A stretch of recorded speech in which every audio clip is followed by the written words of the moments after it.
Θα μιλήσουμε τώρα, κυρίες και κύριοι, στο Υγεία πάνω απ' όλα για ΓΟΠ.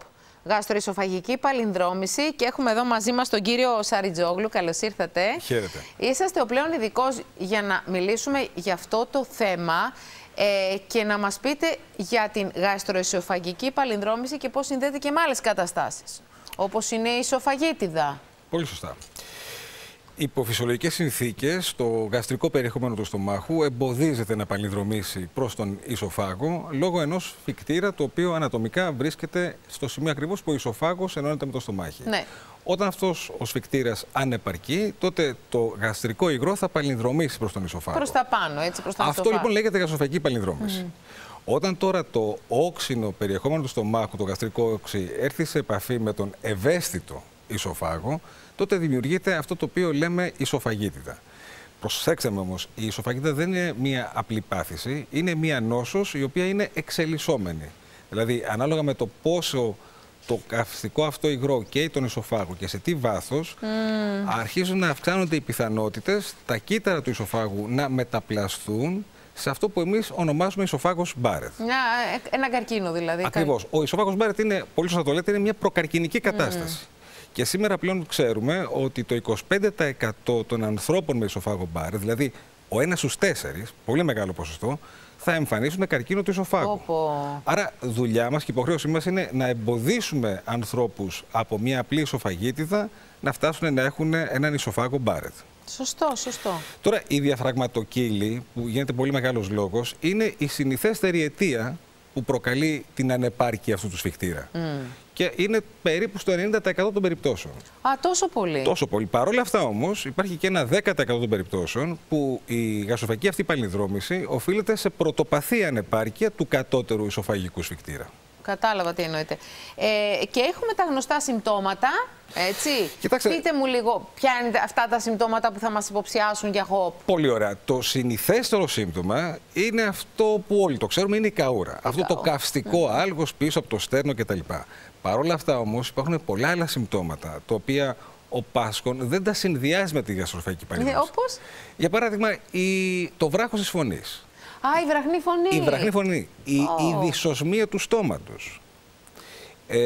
Πολύ συχνά οι υποτροπιαίουσες λοιμώξεις του ανώτερου αναπνευστικού, ασθματική βροχίτιδα, υποτροπιαίουσες πνευμονίες. Να σας πω κάτι άλλο πάρα πολύ σοβαρό.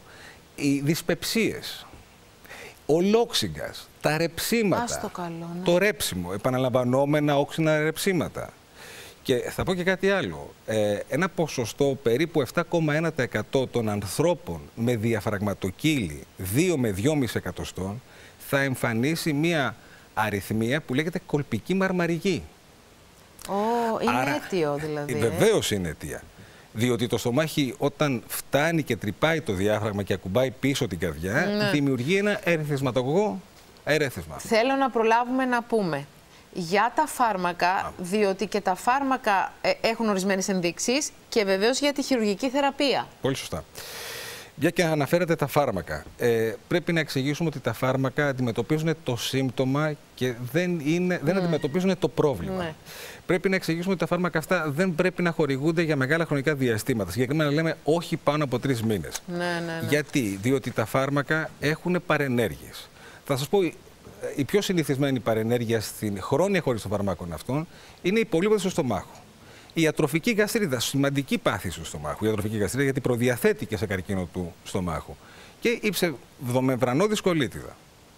Άρα τα φάρμακα, παρακαλώ. Άρα πάμε στη χειρουργική αντιμετώπιση, μας είπατε. Είναι πεπερασμένη η χρήση τους, δηλαδή μπορεί να είναι μέχρι για 3 μήνες, μου είπατε. Μέγιστο μέχρι 3 μήνες. Στη χειρουργική αντιμετώπιση, τι αποτέλεσμα? Θα σας πω, η χειρουργική θεραπεία είναι η μέθοδος εκλογής για την διόρθωση και της γαστροϊσοφαγικής παλινδρόμησης και της βραχνοκύλης και της ανεπάρκειας του κατώτερου ισοφαγικού σφιχτήρα. Μάλιστα. Το χειρουργείο αυτό λοιπόν είναι ένα χειρουργείο το οποίο εκτελείται είτε λαπαροσκοπικά είτε ρομποτικά μέσω 5 οπών. Είναι ένα χειρουργείο το οποίο έχει 1 ημέρα νοσηλεία. Και μάλιστα είναι ένα χειρουργείο το οποίο, θέλω να το πω αυτό, την ώρα που ολοκληρώνει το χειρουργείο ο χειρουργός, ο ασθενής είναι θεραπευμένος. Δηλαδή δεν είναι ένα χειρουργείο που περιμένουμε έναν χρόνο αποκατάστασης. Και μάλιστα αμέσως μετά το χειρουργείο, δηλαδή το απόγευμα της ίδιας ημέρας, οι άνθρωποι αυτοί θα πιούνε το νερό τους, το τσάι τους, θα φάνε τη φρυγανιά τους Και την επόμενη μέρα που είναι να πάρουν το εξιτήριό τους παροτρύνω να πιούν έναν όξινο χυμό πορτοκάλι. Α, σοβαρά μιλάω. Βεβαίως, θα σας πω γιατί. Ή ένα ρόφημα σοκολάτας, διότι αυτά τα ρεψίματα κάτω από άλλες συνθήκες θα τους προκαλούσαν ενοχλήσεις. Άρα θέλουμε να δείξουμε ότι είστε θεραπευμένοι. Και όταν φύγουν από το νοσοκομείο, δεν τους δίνουμε ούτε παυσίπονα, ούτε αντιβιωτικά και φυσικά δεν δίνουμε τα PPI, τα φάρμακα τα οποία πέρανε μέχρι χθες. Σας ευχαριστούμε πάρα πολύ για τις πληροφορίες που μας δώσατε, κύριε Σαρετζόγλου. Να είσαστε καλά, ευχαριστώ πάρα πολύ.